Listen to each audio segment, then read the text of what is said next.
Thank you for your patience. Good afternoon. It's really nice to see everyone here on a Tuesday afternoon. Welcome.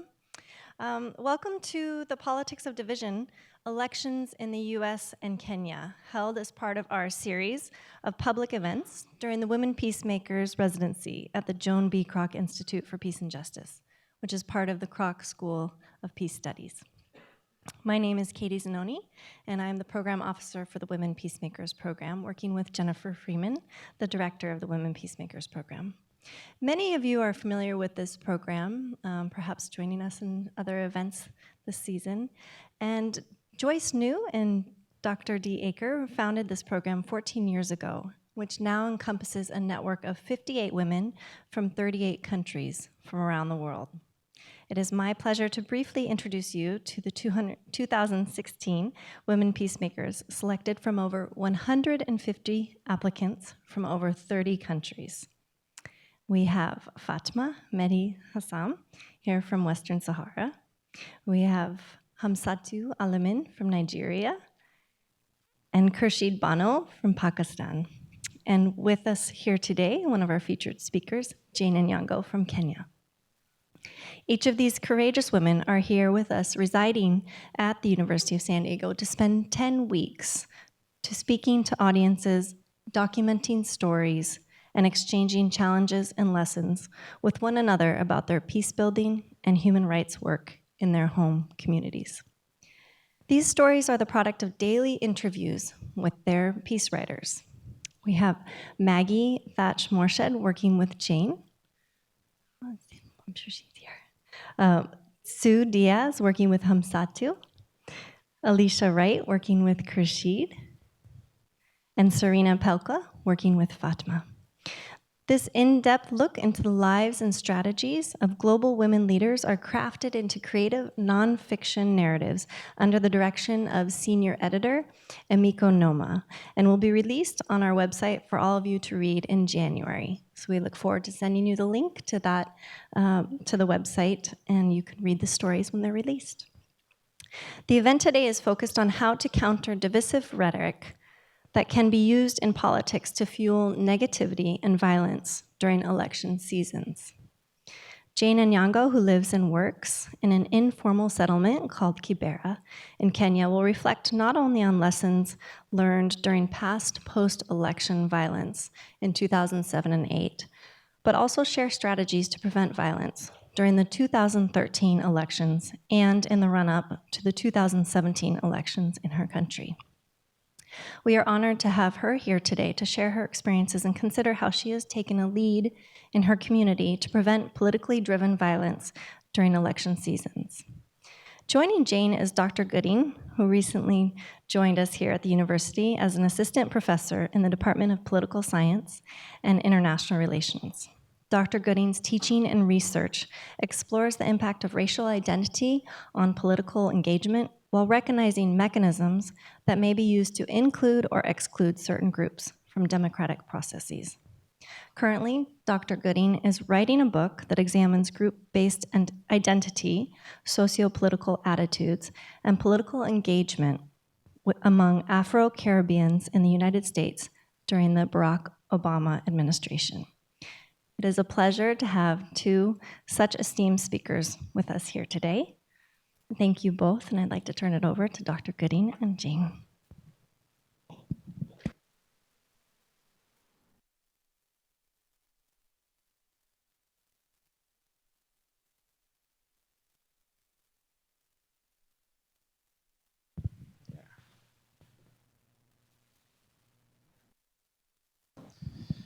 All right. Good afternoon, everyone. That wasn't bad. We're going to try one more time. Good afternoon, everyone. Good afternoon. Yeah, that's what I'm talking about. It's really a pleasure to be here. And Katie, thank you so much for the invitation. Thank you to all the folks in the Peace School for the opportunity, because I get the opportunity to sit here and speak with Jane and get to speak a little bit more about her work. The title of the talk today, of the discussion, is The Politics of Division, Elections in the United States and Kenya. And I wanted to make a few comments about that, about the politics of division. how it tends to manifest itself, and its implications. In many ways, Kenya and the United States offer us important insights into variations on the politics of division and their impact on people's lives. As we think about politics of division, we should recognize that this implies not simply responding to the rhetorical strategies and comments of political leaders and officials, but rather the politics of division speaks to who we are as a country. And specifically, it reveals our commitment to the nation, the ideal of unity, and the role of trust, right? And the importance of those when we think about governance and politics. Here we are, the United States is 240 years old this year, and since it's declared its independence from the British. And since then, the United States has struggled mightily to forge a common sense of national unity that at times has simultaneously been awe-inspiring and highly frustrating and troublesome. This tension reveals many things about the United States, in particular its conflicted conception of what America is and who comprises its people. We are 21 days removed from an important presidential election. And again, each election gives us the opportunity to define who we are and who we want to be as a nation. And this is my opportunity to, for those of you who are eligible to vote, to encourage you to do so. I'm a political scientist. I'm required to do that by law. So please go out and vote. But similarly, the Republic of Kenya claimed its independence from the British in 1963 and has since sought to define itself as a united nation amidst significant internal diversity, diversity with respect to socioeconomic class, tribe, and political thought. In particular, the elections proved to be pivotal moments for Kenyans as they seek to define the direction of their nation. Like the United States, they have fought costly battles to define the nation and the direction of the nation. And this is really important, and it will inform the conversation that we have today. While significantly more time has passed since the US Civil War and some of the fights that we've had in the United States, Kenya and the United States, both in their discussions and dealing with politics of division, have had to engage three really significant ideas. The ideas of national commitment, the idea of unity, and political trust, as I mentioned before. So I want to talk a little bit about those just for a second. The nation. As a professor of political science, I like to remind my students that if they drive less than an hour down the road across the international border, there's a few things that will not happen.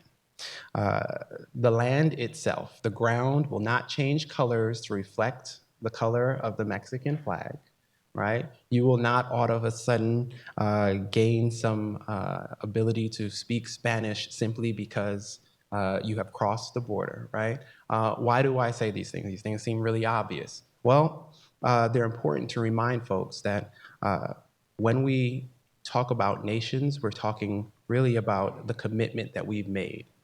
We've committed to, not only the commitments, but the agreements that we've made. We've agreed to borders, we've agreed to government structures, and these things are defined by us as people, right? That the governments don't just happen, they happen because we make them happen. In addition, this sort of idea of unity should guide our discussion both on United States and Kenya, in so much as unity is the opposite of division. It's the opposite of division, and yet our conceptions of unity, and we talk about it in terms of unity is strength, right? Well, unity is strength, and our politics don't seem to always reinforce those ideas. And one of the things that you have to do whenever you talk about unity is talk about who are you unified with? Are you unified with everyone or only specific people? Both the United States and Kenya, the constitutions both start with the word we. Who is we? Is we everyone in the nation, or is we only the people of a specific race or tribe? We have to understand that, and we have to define that in order to sort of move past the politics of division. And lastly, this idea of trust. Political scientists have sought to develop in our understanding of why government can or cannot work. In particular, they've talked about trust within political institutions. How much trust do we have in the institutions that govern us, right? Whether a government works or not depends on whether we trust it to do what we said it's supposed to do. We have to trust Congress, we have to trust Parliament, and if we don't have that trust in those institutions, then things break down really quickly.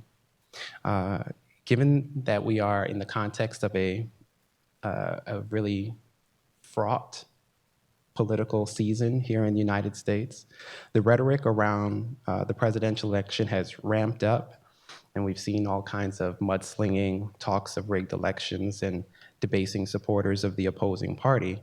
But it's not only divisive, but it's also dangerous and destructive to our national commitment to a sense of our nation, as well as to the unity that we require and the political trust that's necessary to move our nation forward. In Kenya, the world witnessed political violence around 2007, 2008 that resulted in the death of over 1,000 people and the displacement of as many as 600,000 people. Our guest today, our guest of honor, as I like to call her, knows firsthand what it means when the divisive rhetorical politics leave the capital and visit the homes and communities where people live.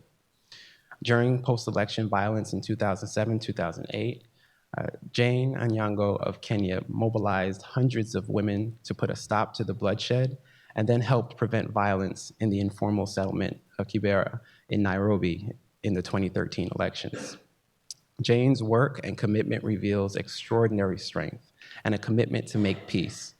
I'm sure that in the context of when we talk about sort of peace, and in this room in particular, there's been a lot of talk about what peace is. But hopefully during our conversation, we can talk about some of the things that give her peace, where she finds her peace, and allows her the strength to make peace for others. So I wanted to open the discussion up so that we could talk a little bit about your home and the work that you've done. So just to start off, can you tell us a little bit about your community and how it has been affected by political violence that Kenya has faced? Yeah, thanks so much, Dr. Godin, and welcome everyone. I come from a slum settlement in Kenya called Kibera. It's the biggest slum settlement in sub-Saharan Africa. Our population is estimated at 1 million, and it's the size of your Balboa Park. So in this area, everyone lives here, mostly the youth, people who don't have very good jobs, and women who have mostly been displaced or maybe disinherited or widowed, people who don't make so much money and just want to survive. So I want to invite you to watch a short documentary about my community so that you may understand the context. Thank you. The Kibera slum in Nairobi is one of the largest slums in the world. For its estimated 1 million residents, it is a daily struggle to survive. The rate of unemployment is high, and most of the population lack access to clean water and sanitation, health, education, and security. People have few opportunities to break out of their poverty, and it is the women and girls who often suffer the most.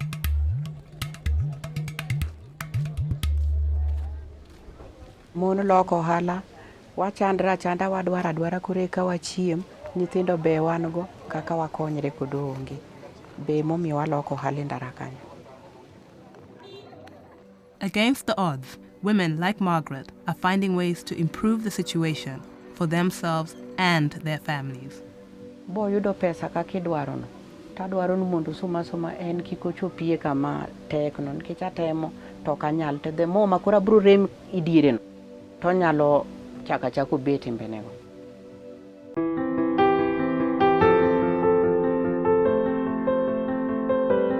My name is Anne Akor. I work for Polycom Development Projects with adolescent girls in Kibera under very tough circumstances. Come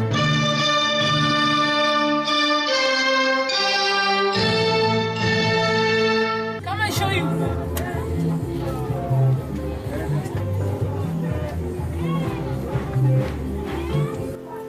This is the living setup in Kibera. It's a single room. There's always one bed meant for the parents. Children sleep on the floor. This is the space used as a living room. This is the cooking area. In Kibera, we buy water. You can imagine if a girl is on her menses and there's no money to buy water. There's a lot of distractions from within and outside. Learning here is very hard. Okay, that's it. So that's my community. So you people are very privileged to meet someone from the slums. I think I deserve a clap.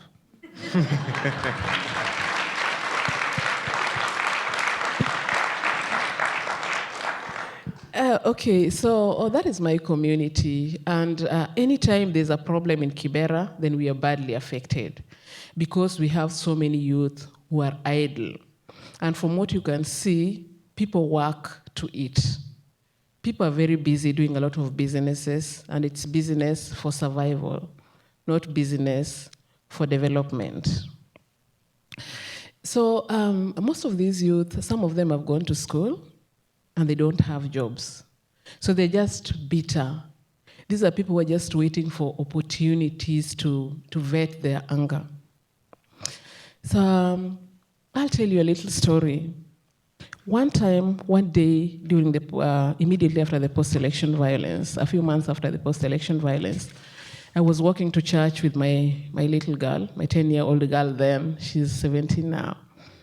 And we met this little boy, and he was going an opposite direction. And my girl started telling me a little story about this boy.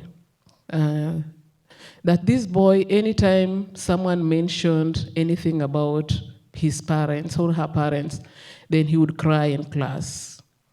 So I decided to go to this school the following day. This is Olympic Primary School, which is not very far from where I stay. This is where my children went to school.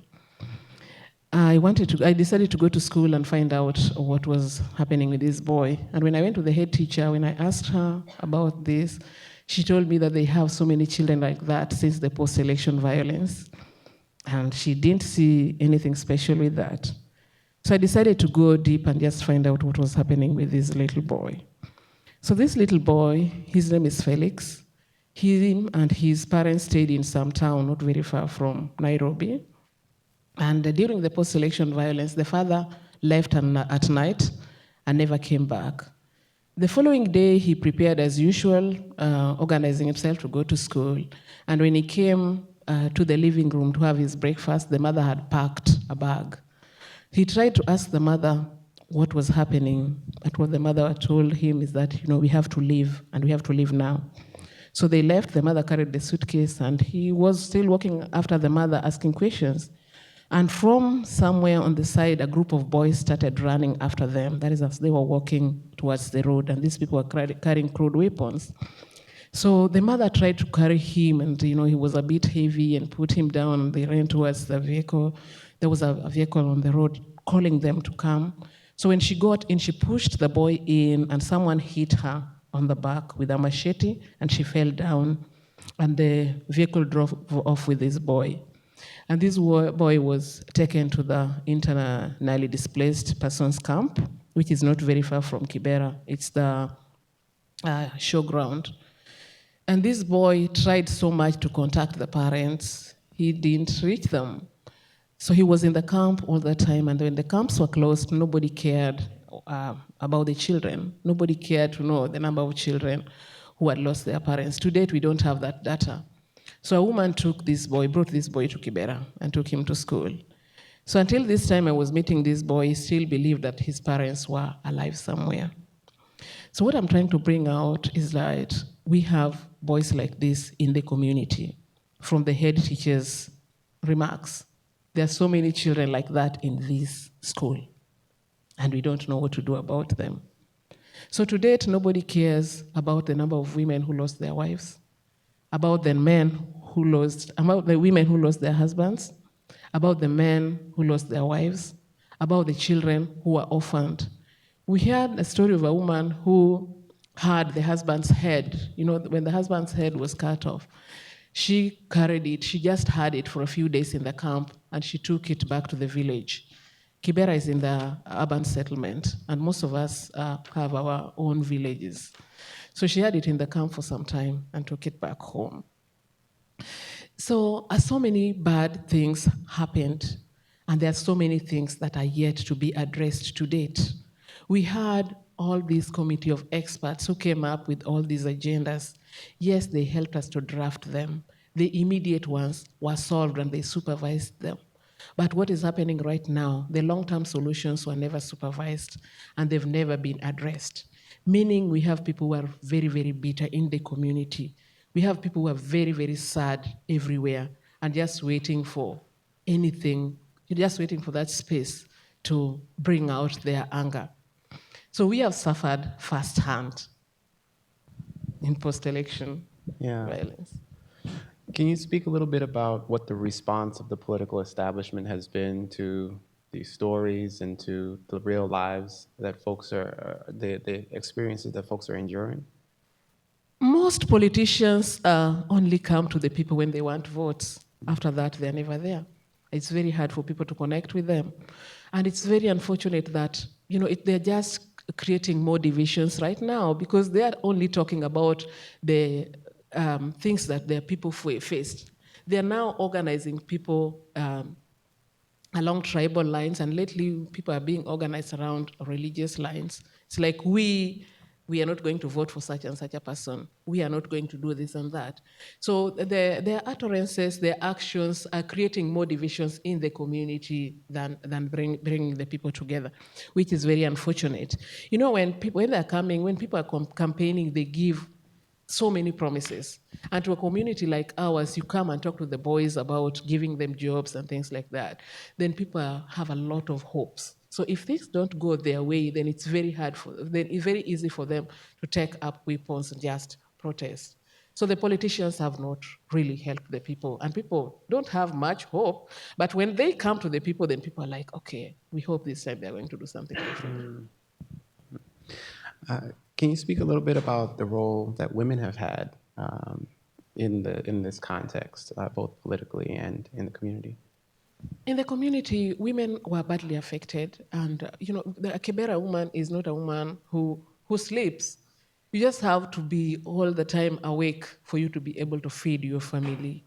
And having the men out there fighting, then you're still very worried, and you don't want to take things out. You don't want to go and sell whatever you're supposed to be selling because you're scared of your things can be looted or just destroyed, and there's no one to buy your stuff when we have conflicts. So the women are trying as much as possible to maintain peace in the community. They go off their way. During the post-election violence, we tried as much as possible to get the men off the streets. We were organized in a way that the women would reach the men who are close to them just to get them off the street. We just wanted things to be normal, our own normalcy. Mm-hmm. That is all the women at the community will always try to look for. Politically, it's so unfortunate that we have a very vibrant constitution that has that 2/3 gender rule, where not one gender is allowed to form more than 2/3 representation on elective and appointive positions. So we have also an affirmative action position where we have women representatives in all our 47 counties. Unfortunately, it has not been quality representation for the women. Most of our women in politics have gone there and behaved like men, sorry to say, because if it's an affirmative position, then they're supposed to look for women's interests. But they've focused more on the national political agenda as opposed to the women agenda, which is very unfortunate. I want to ask you a few things, but I want to ask you a little bit more about this question, right? This question about sort of what women in politics are doing. Mm-hmm. Can you tell us a little bit more about what types of issues you would ideally like these female politicians to address in terms of how you see them as understanding their issues to be different from men, and what would you like to see them address? Oh, we have issues around violence against women. And in different contexts. We have been very disappointed by our women legislators on this because, they are keen on the type of violence that make it to Kenyan news. as opposed to violence in the community. When it's that small thing up there, like one time a governor, the Nairobi governor, slapped the women rep. It was all over, and there was a lot of things around social media. But here I am as a community woman. Maybe you have that little child who has been defiled and you're not getting justice anywhere. You try to shout, you try to share, you try to seek audience with them. Nobody's really there for you. So at times, as much as many can feel that the community women are at times talking a different language, then we just want to feel what we can relate with. Because if it's the women representative who has been slapped and it's that big news, and you have this common woman whose hands have been chopped off, then it's not news, then you must really feel it. Then you're like, are we less of women than these other women? Are they really representing our interests? So at times we really feel challenged from the community. One of the things that you just mentioned is in terms of talking about what's on the news, sort of the various narratives about Kenya and about Kibera. Can you speak a little bit about how folks in Kibera view their community as opposed to the ways in which we may talk about it from a far distance or in the sort of national press? Okay. Many people look at Kibera and they look at a crisis, the time bomb. But the truth is, it's our home. And in every context, you give yourself your best. We are giving ourselves our best. It may not be the best as other people look at it, but that is the best you can do to yourself. And at times, there are people who think that people in Kibera are just addicted to the slum life. That is why they don't want to move out. But the truth is, they are working very, very hard. It's very hard for them to change their lives, but they're giving their best, especially to their children, because we don't want our children to lead the lives that we have led. We want our children to have better things. So many people from mostly the international community always come in with short-term solutions to the problems that are there. They rarely consult with the people and just discuss how we can have long-term solutions to the issues that are there. But it's possible if people can work together. These are people who they also want to better their lives just like anyone else across the world. But that space, collaboration, meaningful engagement is what is lacking in every step. I know that some of the folks in the room are familiar with the work that you've done, but everyone may not be. And I would really appreciate it if you could share a little bit about the programs that you've developed and the work that you've done to improve the community there. Okay, I started my work in the year 2004 as a response to sexual manipulation and violence. Our girls are prone to manipulation and violence because they are very, very poor. People take advantage of them. So that is how I started bringing girls together to help them understand their bodies and just make informed decisions as far as their bodies are concerned. So I organize these forums for girls. They meet and talk about rising beyond the challenges they face today and to focus on their education. I also work with women around developing their voices to influence change on matters that affect their lives, and also around economic development, economic empowerment, where we empower women. We try to organize women to do businesses so that they're not taken advantage of, in fact, mostly by politicians as well. We have a lot of handouts that are brought into the community, mostly when people are looking for masses. And these are not just politicians, even women organizations. When there's that big procession, then they're like, hey, Jane, can you get us 200 or 300 women? Even if the women don't understand what they're going for. So we are trying to organize women so that they have that economic empowerment and they're not just misused by anyone out there because they need to eat. Yeah. Can you share with us how you see the work with, and also the sports work, right? The education work, the sports work, the economic development work, empowerment work, how that can overcome the sort of politics of division? We use sports to bring everybody together. When you are doing your sports, then it's about celebrating the win or just cheering your team. That is the time that everyone forgets about their division. It's about just winning and just having fun. So that is why we're using sports. And Sports Ground is also a safe space where people can talk about everything, people just come in and talk about everything. And then it's also a space where people can strategize. We get the women on how to strategize on how to engage their men in peace building.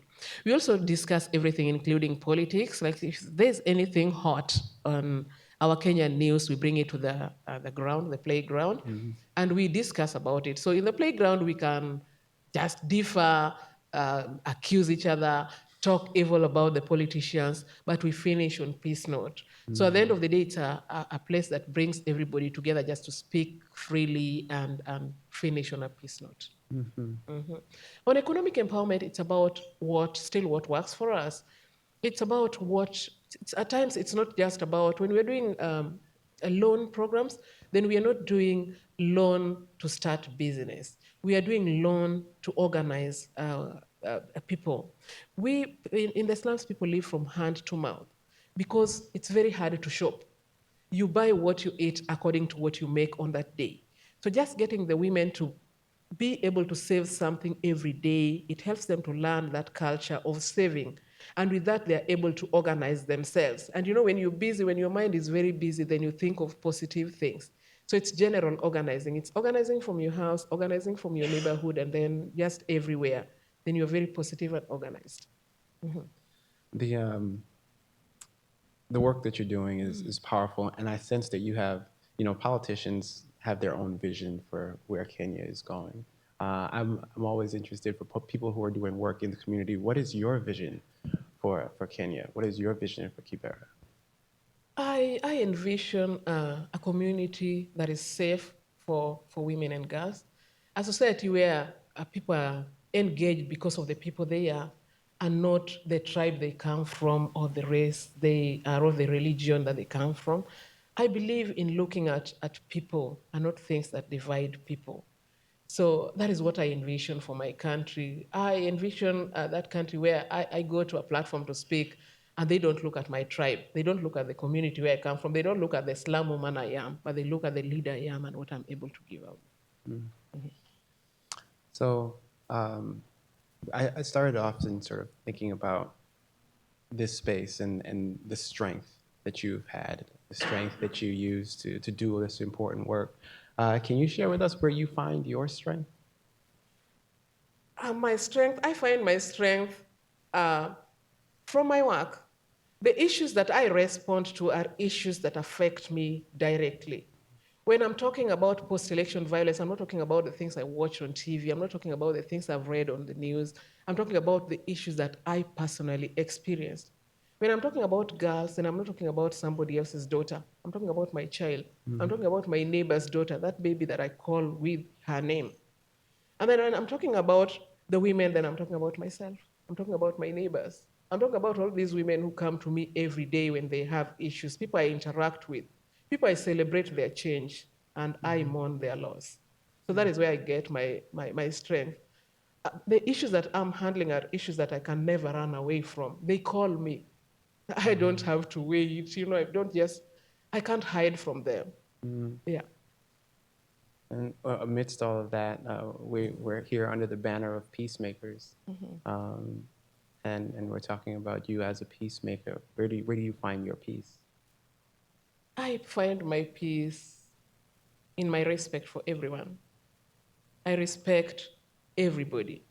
I believe that we have different beliefs.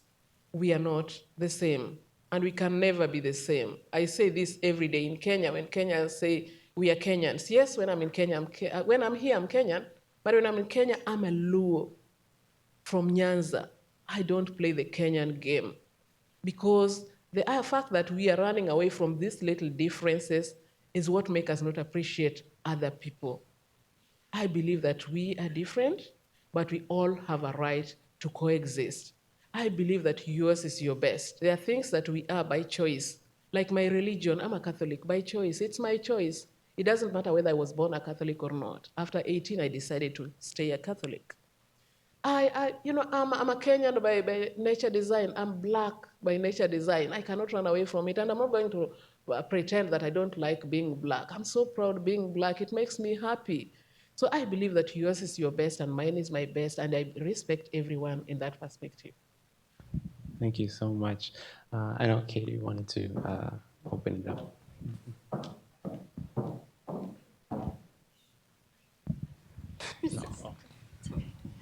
Thank you so much, Dr. Gooding and Jane. I don't know if either of you have any concluding thoughts or anything that we haven't covered that we wanted to discuss before we open it up to the question and answer. And all of you, if you can start formulating those questions while we're concluding our thoughts here.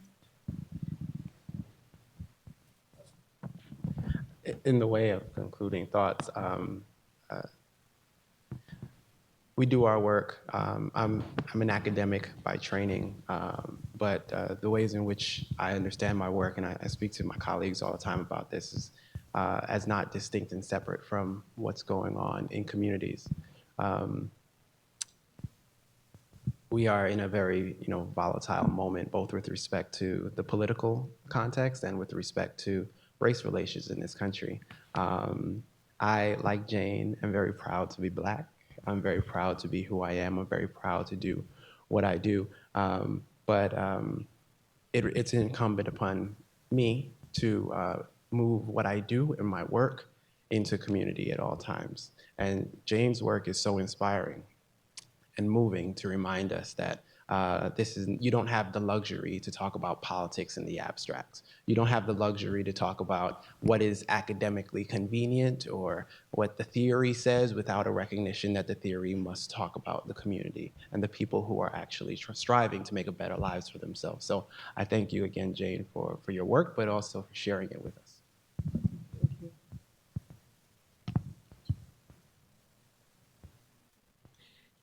I just want to say a bit about American politics. Please. Yeah, so you people are becoming so much people-based and not issue-based. I've watched 2 presidential debates, and there is no mention of the things that connect America to the world, as much as Americans are talking about watching everything that is happening in the world. We have all these instruments that combine us. We have the Sustainable Development Goals right now.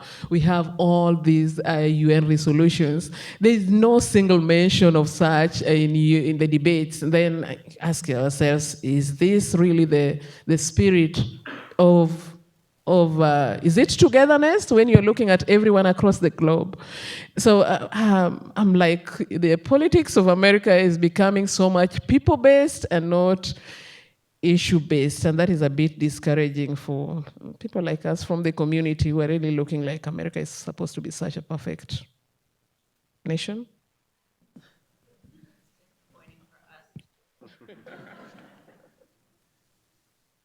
Thank you.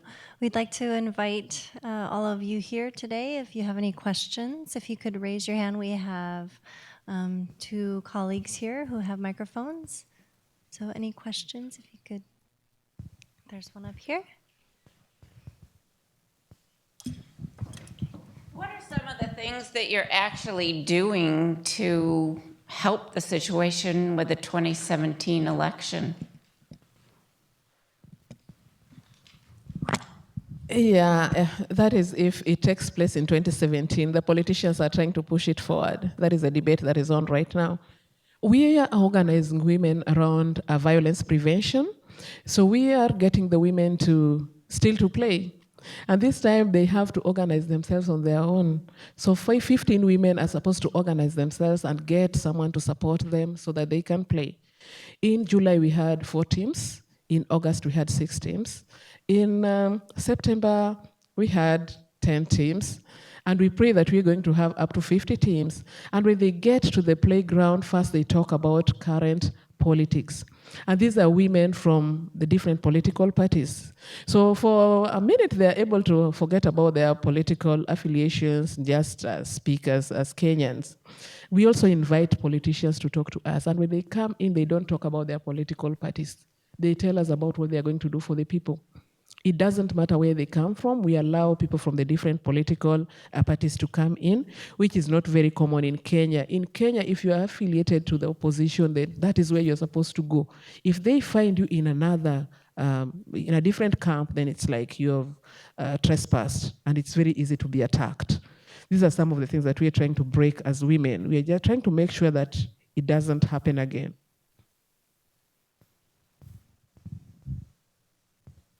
Do we have other questions in the audience?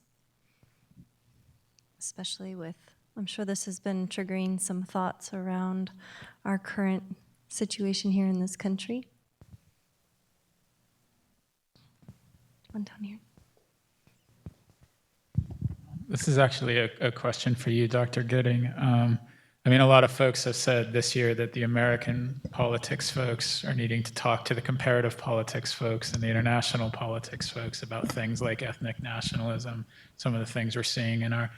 And I mean, I wonder, as you look at a place like Kenya that was significantly violent after the election, just your thoughts on both the potential for that type of violence in the United States and maybe what are some of the resilient features of U.S. institutions that could counter that kind of violence if it started to emerge? Just where are you on what post-election here might look like?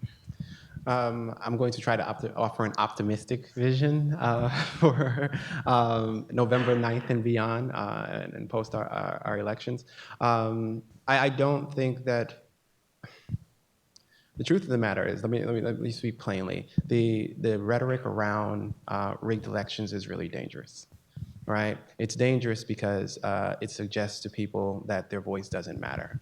And there's nothing more dangerous than to silence people, or at least people have the feeling like they've been silenced, whether or not they truly have, right? That's really dangerous. In addition, the context in which we are sort of seeing these conversations emerge are not one with an eye towards fixing or improving election systems. They're with an eye towards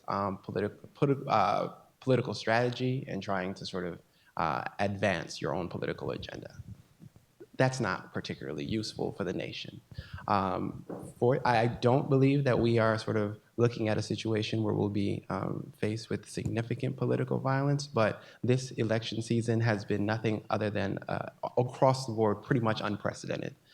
Most of what we've seen, we've never seen before. I like to tell folks that political scientists were almost unanimously wrong about much of the things that have happened since, over the past 2 years. So I don't have a crystal ball. I wish I did, but I do hope that, I hope that we can emerge out of this election season violence-free, but certainly we need to rein in some of the rhetoric that's been going on. Do we have some other questions?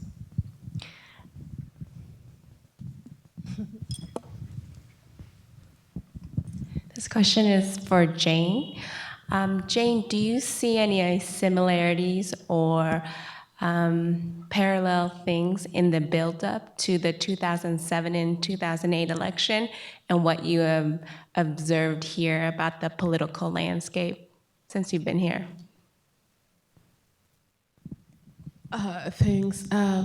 I don't take anything for granted.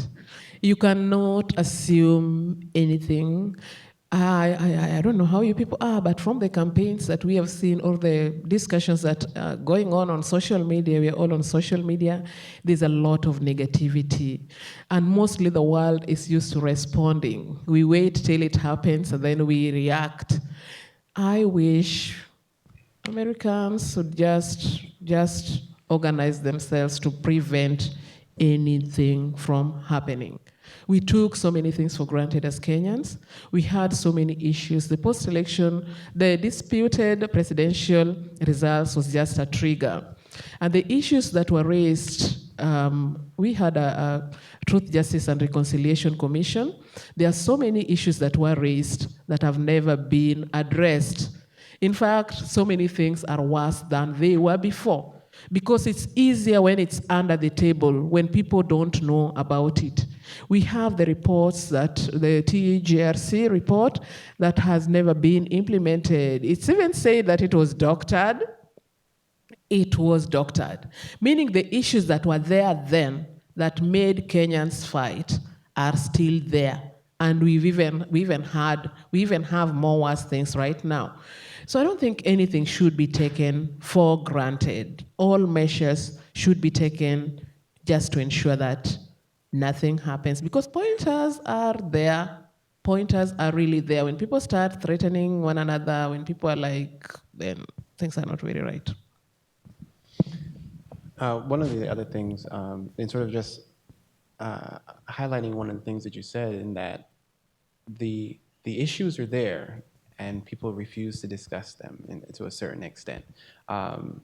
We as a nation have to come to terms with our inability to deal with race in an honest way, and the extent to which the United States has been willing to not use the word racist or racism and try to sort of disguise it as something else, has produced a moment that's really problematic and dangerous. And so these honest conversations are necessary here as well, absolutely.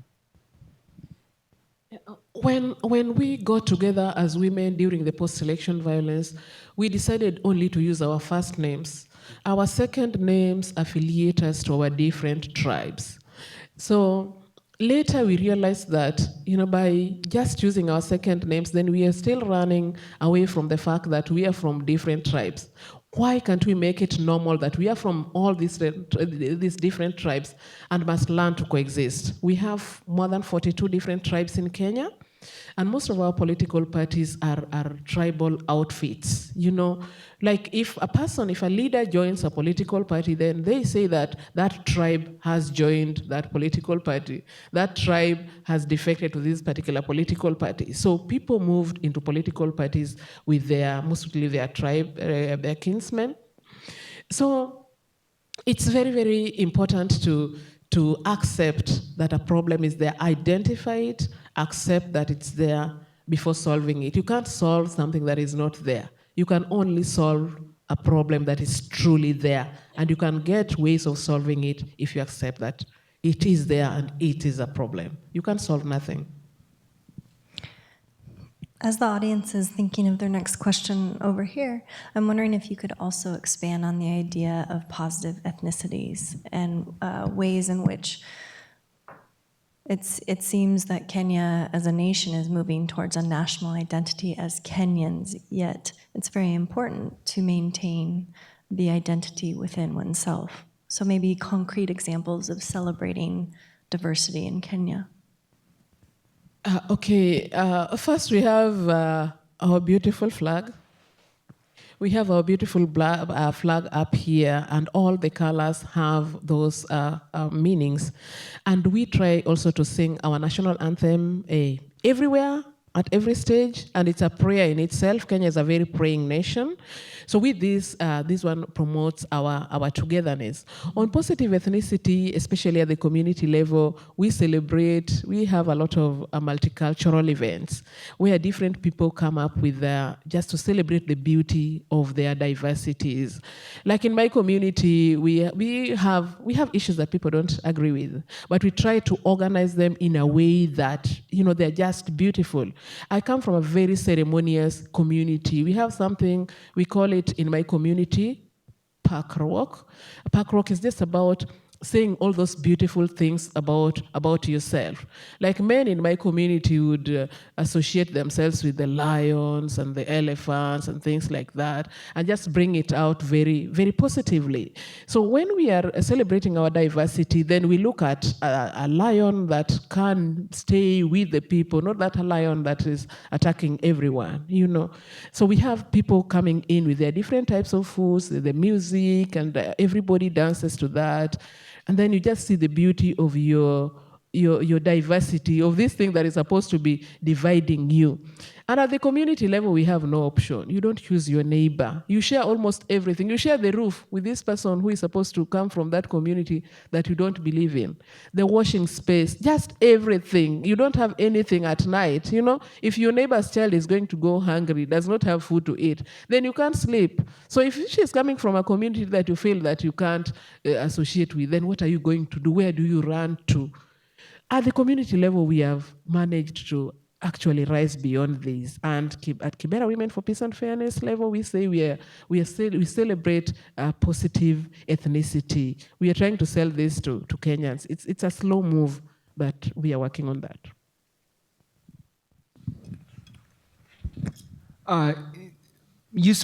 Both of you spoke about open communication and being frank in the process of making peace. You went through the process of a Truth, Justice, and Reconciliation Commission, and you spoke critically of it.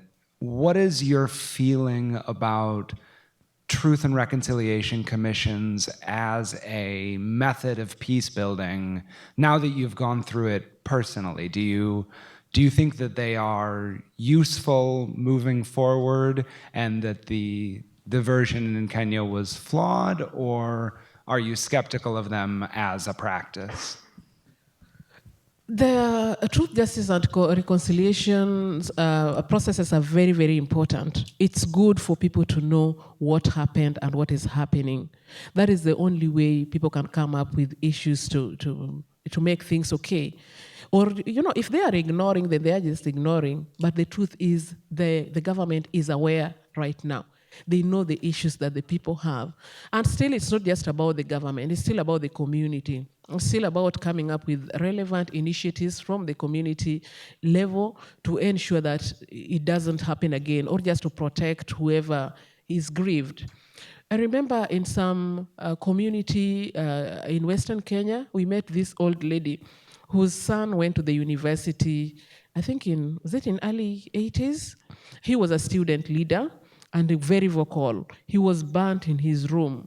So nothing was taken back home. We still take bodies to be buried back in the village, and most of our communities believe in that.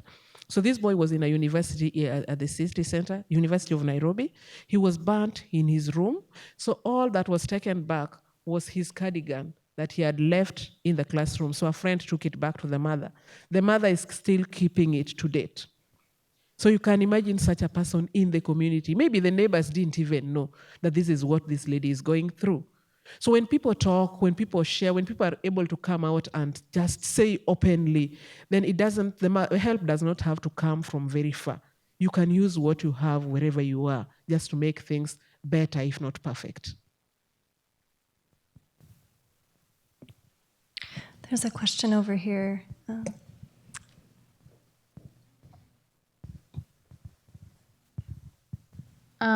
My question is both for Dr. Gooding and Jane. In my own family, in my own community, you can definitely see the politics, rhetoric of division. And I guess my question is, when we're presented with this rhetoric, how do we combat that within our families during this election? It starts with a person. Like you, how do you feel? Then you can be the change maker in the family. Because if you're that liberal, if you're able to talk to both sides, then you're able to tell them that at the end of the day, it's that one vote. In my country, it's secret balloting. In fact, I tell most people, the politicians, people who are those political extremists, that most of their votes are the spoiled votes. Because they're so sure that at times they don't do it right. At the end of the day, it's secret balloting. So where you're going to vote, you know by yourself.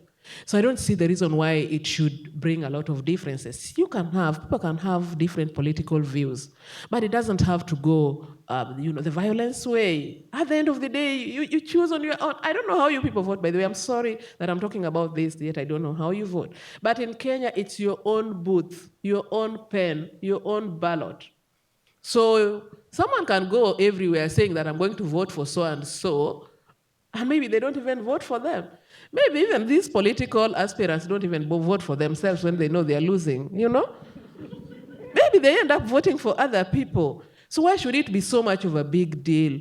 It's just about being open-minded. If you're open-minded and you know within your heart this is what you believe in, then you can try to influence others to your side so that you don't take sides. It starts with a person, and this person can always rally people behind him or her.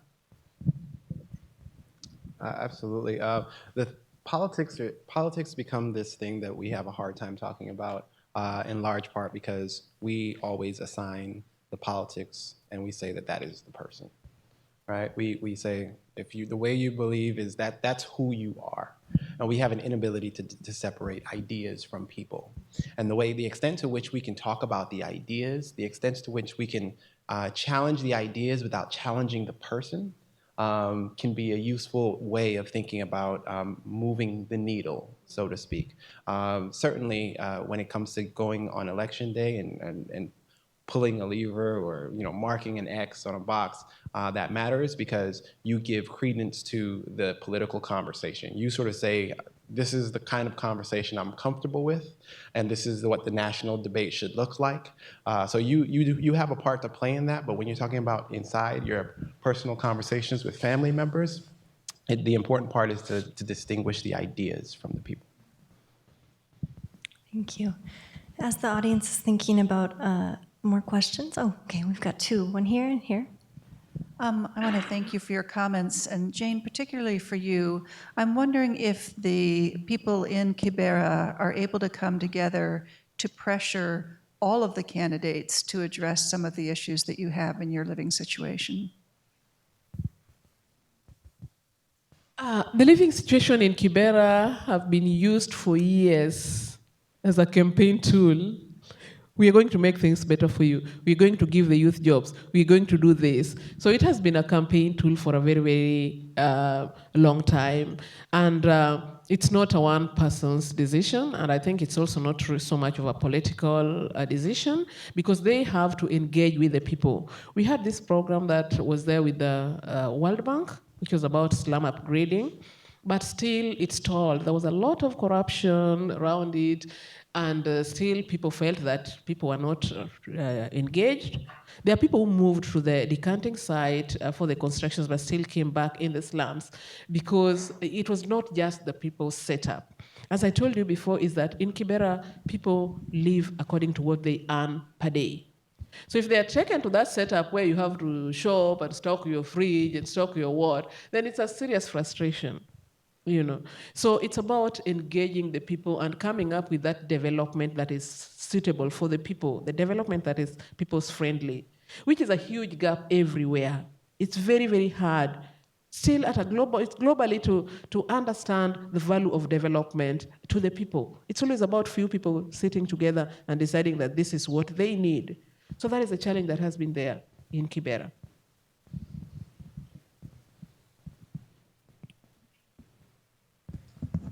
Thank you. My question's about the rule of law in all of this. I mean, I think that during colonial time, I lived in Kenya, as you know, for 5 years, and the stories used to be about the disadvantage, the way the law was used by colonialists, when they had a government. It'd separate people, et cetera. And certainly we had our own experience with segregation. There were laws about it. But now, what's happening in the United States, and maybe from your perspective you can see this, it seems to me that it's not about the rule of law anymore, that the Southern Poverty Law Center, which is about the rule of law and actually using it in a proper fashion, is what's being protested against. And the great danger in November is for the anarchists and the people who don't believe in the law as it exists. So how do we overcome or recognize or build on laws again and be able to draw in people who have been, they feel, abused historically because they don't like the laws, not because they weren't fair anymore, but now in the US anyway, it's because they don't like them.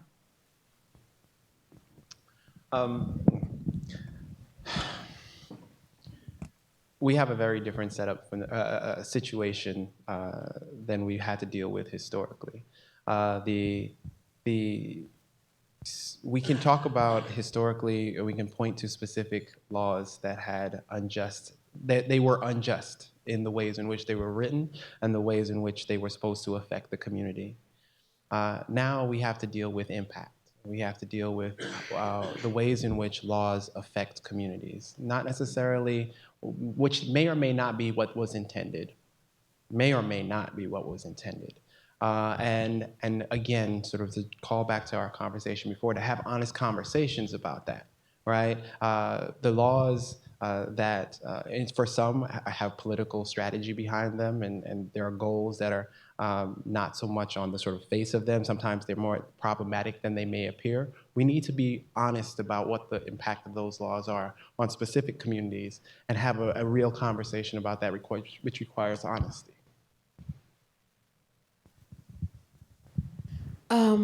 What I think is that, we have all these historical injustices, but the thing is, how do we deal with them? Are we going to allow them to bring us down forever? How do we rise beyond historical injustices? So if there are laws that are not favorable, there are ways of changing the law. I know it's hard, yes. But if people are able to rally around something that they want to be changed, then it can surely work. But I believe that historical injustices cannot be used forever to justify mostly criminal activities or just things that are going on right now. It's about engaging with the leaders to change what is wrong, not dealing with it, just getting away to move forward. Because if you live just in that frustration, we have people in the slums. We have people who have lost so much. Right now, we have men who are had penal amputation during the post-election violence. So how do we get them to just live again? Because if someone is not living in present, if you're just relying on the injustice in the past, then you're also not peaceful. Is there anyone who does not want to live a peaceful life?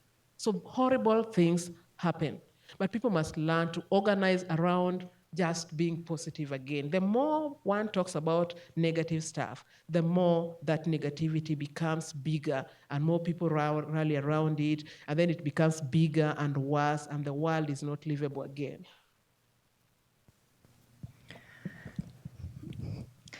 I have a question. Each of you have mentioned some very specific things. Dr. Gooding, you mentioned the need for us to have some very honest conversations about the state of race and racism in America, and the very problematic nature of this discussion or insinuation that there could be vote rigging or some movements with regards to disqualifying the election in November. Jane, you've talked about the importance of preventative actions now. I'm wondering if either of you can elaborate on perhaps some concrete suggestions about how the American citizens and those of us living here can really be working proactively to deal with those three things now before the election and then possibly after as well, regardless of who gets elected. Thank you. So with respect to vote rigging and the whole conversation around creating suspicion about the elections, we need to, we can't control what a candidate says, right? What we have to do is we have to sort of make sure that our vote holds that person accountable. But we can't tell the person what to say. That's one of the problems in the situation, right? Like if a candidate decides that they want to sort of create suspicion around the election, then we can't necessarily do anything about that in our communities. What we must do is inform ourselves and inform our neighbors and inform our communities about the natures in which these things work. It requires education. One of the things that political leaders of all stripes rely upon, sometimes unfortunately, is a lack of information on a part of the electorate. And so it requires us as citizens in any democracy to take a little bit more of an initiative that maybe we're comfortable with. Sometimes we are more comfortable with sitting back and sort of watching things and feeling that everything that we need can be provided by CNN, MSNBC, Fox News, and unfortunately that is not the case. And so we need to go a little bit further than that, and unfortunately that's not just going to happen by us being in stasis, right? By us sitting back. With respect to the questions around race, I do think that we need to hold each other accountable to sort of having the real conversations when they arise, and sort of and think about what the implications are for these policies that are typically on their face unrelated to race, but to think about, again, we have to do some education for ourselves, but to identify, okay, so that's fine, it's not a sort of a racialized issue, but is there a racialized intent behind it? Is there a racialized impact on, with respect to it, and how do we feel about that? So I unfortunately require us as democratic citizens in a sort of a system where we have accountability, where we actually have a vote and power in our hands to do some work of our own. Yeah, in Kenya, towards 2013 general elections, as the women in the community, we mapped our community and organized different leaders in the different regions who are monitoring early warnings of violence, reporting, and then we would respond. So we would not respond by going to the media and making a lot of noise. Yes, we have our community radio station, we have our community FM station, but going to the ground and listening to them. We've always listened and appreciated everybody's opinion because the way someone reacts is the way she or he feels. So the person who is listening to this person is the person who is supposed to learn how to handle her so that the conversation is taken further and then they are able to get their mind changed. We worked with young men. We worked with the women in these communities. We worked with the leaders in different communities. And even right now, we're having this, we call it Kibera Stakeholders Peace Forum. We organize this every now and then. And this is still about ensuring that it doesn't erupt. At times I say Kenya is too big for me to reach everywhere. And I'm keen on the change that I can measure its impact. So in my community, I know we are doing what we can. And now if leaders can take up this and learn from us, or if you people know your setups well, like how are you people listened to? How do you communicate with the people? How do you get masses to listen? Then you people can use such opportunities or platforms to talk to the people, just to diffuse the tension that could arise. It's about that person using what they have to bring change. I just want to add one more thing. It's really important that we notice a general trend here. We notice a trend in Jane's work. We notice a trend in what's going on in our country, here in the United States, and historically. Sitting back in your chair does not produce positive outcomes for your democracy. It doesn't, right? The people who we hold up and we say, oh, these were sort of great leaders. These were great leaders and these were great folks, not because we've ordained them as such. They sat back and made a few great speeches, right? We're talking about really substantive work. The democratic system absolutely requires us to hold people accountable, hold our leaders accountable, and make things, improve things from our own position. Change frequently comes from the top, frequently comes from the bottom up, not from the top down. Right? When you're talking about just about any movement in American history, most of them we have to talk about as organizers and people saying, okay, I've had enough. I need to step outside of my comfort zone and do something about it. When we talk about change coming to Kibera, we're talking about Jane going out and doing something about it, right? So it's really important that we recognize that while it's really convenient and easy to sit back on our laurels, we all have a need, we have a responsibility to do something about the change that we want to see. And I want to invite more questions. I also want to focus in a little bit briefly on youth and the role of youth in these spaces. And Jane, you mentioned that we need to engage leaders to deal with what is wrong. Today's youth is tomorrow's leaders. And I know in Kenya there are challenges for some in terms of girls rising to leadership. So maybe we can take a moment before we take the question up here to talk about how to address some challenges for girls to rise to leadership. And Dr. Gooding, if you wanted to address any challenges in this context for youth to become engaged. Yeah, many youth refuse that they are not leaders of tomorrow. They say tomorrow is today, yeah? So they say they're leaders of today.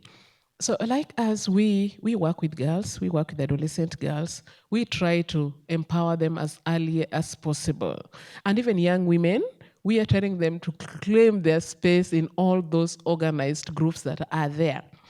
what is there is that we have so many groups that are there that are existing even within the communities. But you'll get that most of the young women who are there, either secretaries or maybe the organizers, they always settle for less. We are trying to get these women to understand that it's about equal representation. And that if you can only bring change if you have that voice, and you can only have that voice if you are in that position. So it's about trying to get yourself to the position. We do a lot of mentorship. In our programs, the young women are our staff. I'm just so proud of them. Since I came here, you look at the work they are doing, I even ask myself, hey, have I been blocking these girls from exploring their full potential? So these young people should have that space to work positively. There's so much on social media, and the truth is negative stuff trend more than positive stuff. So how do we get these young people to start organizing and pushing for positive stuff to trend? How do we get them to feel that we are really part of the process of change so that they can lead through this platform that is widely listened or widely shared by everyone? We are already doing it in our context, in our organization, and I hope everyone else can learn from that and just give these girls a space. They have a lot of energy, and if not given space, they are going to use the energy negatively. That is why they're the ones out there on the streets. So it's about giving them the space to use the energy they have positively.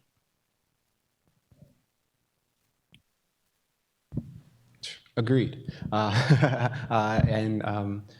What we know about the way social movements evolved is frequently the legs of the movement come from young people, and that's really important. And so it's important that we, one, provide them with the information necessary to make wise decisions, to make decisions and move based on the past, but not to be defined by the past. We have a tendency to see the world through the lens in which we come up and we say, okay, this is what worked for us. Well, it might not necessarily work for them, but they need to know that lesson.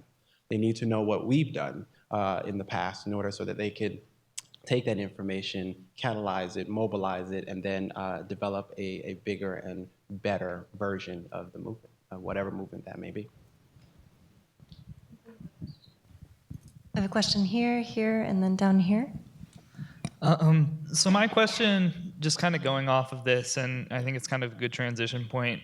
If you could leave us with one concrete call to action or one piece of advice to spread, a charitable love across both ethnic and political boundaries, but also divert the fear that we're all kind of experiencing within this political landscape right now, what would it be? And if you could, have everyone go home tonight and do this one thing within our unique communities, just like you were talking about, I mean, what is that one life lesson that you've experienced that you could, pass on?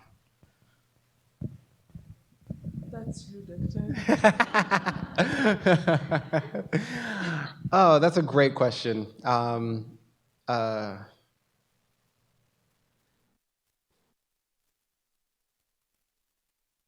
I've been struggling with this in terms of thinking about sort of concrete, because there's a way in which our system can allow you to feel powerless.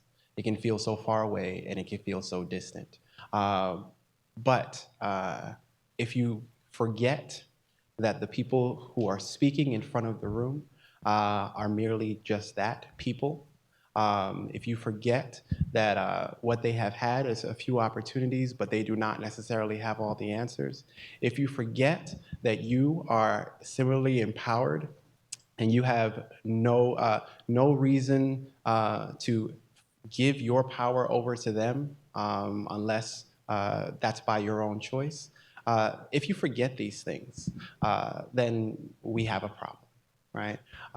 You have to, I'm going to ask you to do something, for instance, when you turn on the debates tomorrow, right? Tomorrow. When you turn on the debates tomorrow, instead of sitting down and saying, all right, that was really interesting and entertaining, let me see what the pundits have to say about it. Instead of doing that, identify what it is that you have to say about it. instead of turning to the media, instead of turning to people with loud microphones, instead of turning to them to get reactions, turn inwards first and find out where your values lie. It's really important that we have to do some self-assessment, and instead of leaning so heavily upon the people with the microphones, we have to assess first what is valuable to us and then get the information to enact that, to empower that. Okay, so I hope that's concrete enough, okay. Yeah, just to add on what he said is like, find your true self and stand by that. Find your own true self, not somebody else, and stand by that. And we have another question. There was an editorial in today's paper reprinted from the Washington Post, and it said at the top, 3 more weeks. Now that concerns me because the issues that arose during this election time are not going to end with that. We all need to be prepared beyond that day to be ready to have an open discussion. And I'm a little bit pessimistic about that because I grew up in the 50s and 60s, and we had the equal rights movement, we had the civil rights movement. And it seems that the more we move toward everybody having their say and their part and their fair share and justice, that some group feels that they are losing ground. Is my perception your perception, or what would you have to say about that? So I am going to lean on Jane on this one.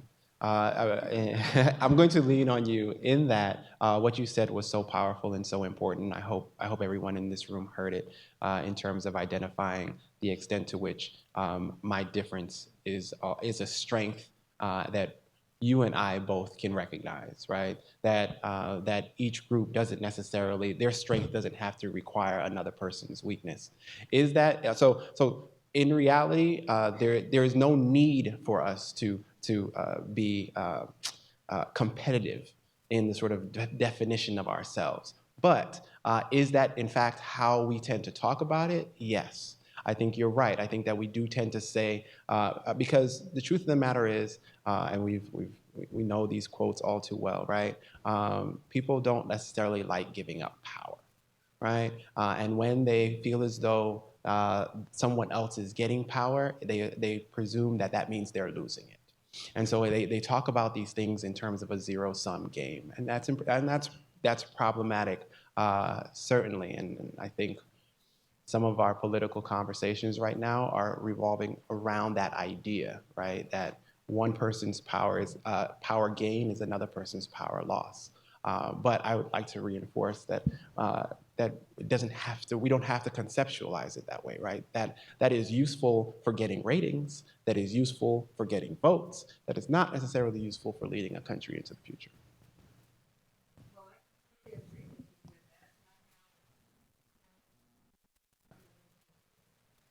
Yeah, we were at the Museum of Tolerance the other day, and there's this scenario that was shared, that these people who were listening to radio, and then they picked a debate out of that. And some black policemen passed by and listened to the conversation, which was a bit racial, and picked up an argument with this other guy.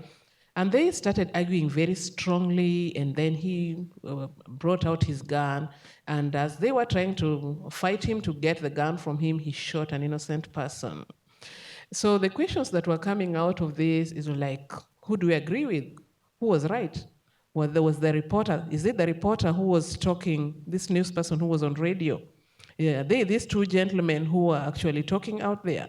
So you were given a chance to ask each and every person a question. So I decided to ask the reporter, the person who was actually managing the radio program. And what he said is like, mine is freedom of speech. I give news out there. And by the way, I'm also a human being. So I base it on what I feel. So the question is, what influence does it have on you at the end of the day? And how are you reacting to the news that you get? So it's still about finding your true self, setting your principles, and standing by them. That is all it is. Life begins with I. So if I am weak, then everything is going to shake me. If I'm strong, then I'm able to stand against all the odds that are around me. And I think we have time for one last question. I've heard a lot about speaking honestly about race. How do we do that? What kinds of questions do we need to ask each other in order to speak honestly? Did everybody hear that? Yes. So what do we need to do to speak honestly about race? So I want to answer that question in terms of sort of how we can think about it hypothetically, but I'd also like to invite Jane to talk about how that has happened, how the sort of ethnic differences, how folks talk about that honestly. Because we don't have to reinvent the wheel. We don't have to develop something that folks haven't been actually doing. And so I'd like to invite you to talk a little bit about that, and I can jump in. Oh, we don't have a race problem in Kenya. We have tribalism. So we are trying to normalize the fact that we are not the same, and we are getting people to understand this. Personally, I find myself around people who would first, maybe they are not from the same religion as I, or race, or something like that, but it doesn't even ring a bell to me, because I look at a person first. So it depends on the people who are there, like how do they feel? I still feel that the solution is with the people. It starts with I. It starts that the people who are affected by this racial problem. How do we want to handle it? Is it about playing victims forever? Is it about rising beyond it and saying, hey, I'm a person, I'm here, and yours is not better than mine. I'm a human being. I breathe just like you. I have blood same as yours. And I think the way you think. You know, nobody is wiser than the other. It's about a person. So the solution is with the people, and the people also look down upon them. I always say that the person who thinks that he's more special than others is the odd one out.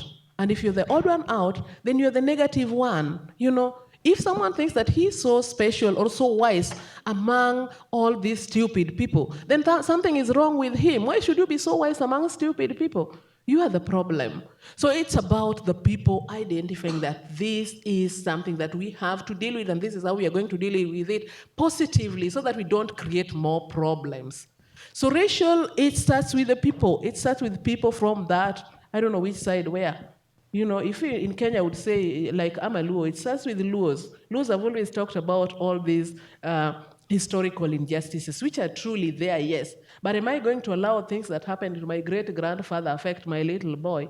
Just because we had political assassinations. We had this person from my community who was killed in 1969, and it's still a very big story. So am I going to allow this little boy of mine call himself, as Luos have been victimized so many times?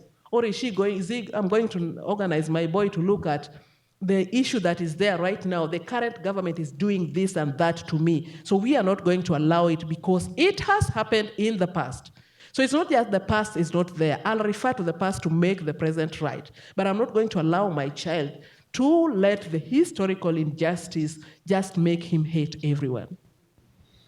With respect to the American context, the United States, we have an aspiration. One of those things that we like to talk about is color blindness. We'd like to not have to deal with it at all. That is a noble goal in and of itself, but it's one that we need to identify. What does that mean, right? We cannot move from having our politics and our policies still having, whether intentional or otherwise, racially disparate impact, and then say, race is not in it. I don't see it. What do you mean? The honest conversations require us to acknowledge that there is that at times these policies are affecting parts of our population differently, and then to digest whether that is appropriate or not. I think that we need to sort of unpack this idea of colorblindness, unpack the extent to which policies are colorblind, and to identify whether they really are that in effect. Thank you so much. And thank you, Dr. Gooding and Jane, for galvanizing us to think about identity and to be honest with ourselves and to take off any blinders that we might have, and that we exercise that at the Museum of Tolerance, as you mentioned too. It's a practice that we can all learn from. And thank you for the call to action to turn inwards and to find our own voice in all of this, and to have our voices heard. And as you said, Jane, it starts with I. And so with that, I would like to just close with a few comments and express the Institute's gratitude to our funders, Cigna Healthcare, and local donors from San Diego for supporting the Women PeaceMakers residency, and also the GEM Foundation, Raskob Foundation, Tony Blair Faith Foundation, the Network of Religious and Traditional Peacemakers, and the Carter Center, who support our work on defying extremism. To ensure this program is sustainable not just this year, but in the future, we are launching a solidarity network, which has special benefits to meet and engage with Women PeaceMakers alumni year-round. And the inaugural launch is coming up October 28th, just around the corner. If you'd like to learn more and support these incredible women, you can talk to myself, Diana Cutlow, or Jennifer Freeman a little bit more about becoming a charter member. And lastly, but not least, please join us for the last remaining talk in this series of Women PeaceMakers public events here at the university. Next Tuesday, October 25th, we will hear from Khurshid Bano from Pakistan, who will speak with Dr. Bahar Davari, Associate Professor of Theology and Religious Studies within the College of Arts and Sciences here at the university, on the Daughters of Eve, Challenging Fundamentalism in Pakistan. Thank you all for coming and supporting the Women PeaceMakers, and thank you, Dr. Gooding, and thank you, Jane.